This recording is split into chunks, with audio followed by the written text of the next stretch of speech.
ఈ జీవితం నీది. ఎవరూ నీకోసం పుట్టలేదు, నువ్వు ఎవరి కోసం పుట్టలేదు.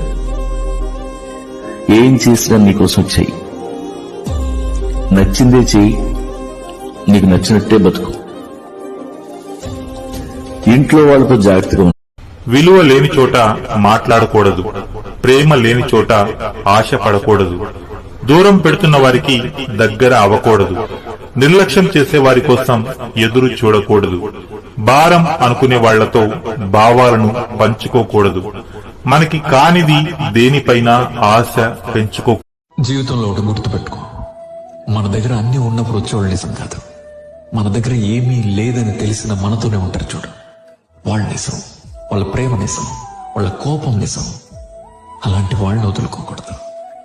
మనం మారకూడదు, మనం ఆనెస్ట్గా ఉండాలి. సొసైటీకి నచ్చినా నచ్చకపోయినా, ఫ్యామిలీకి నచ్చినా నచ్చకపోయినా మనల్ని మనం చంపుకోకూడదు.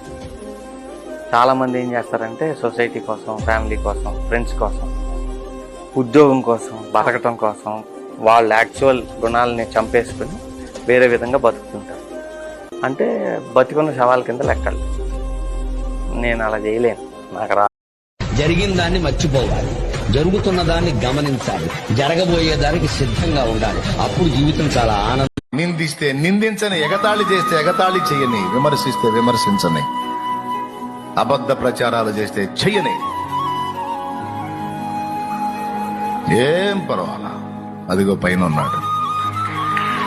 ఆడదాని ఏడుపు ఎంత భయంకరమైనది అంటే, ఆ ఏడుపు నిజమైతే ఆ ఏడుపుకు కారణమైన మగాడు సర్వనాశనమైపోతాడు.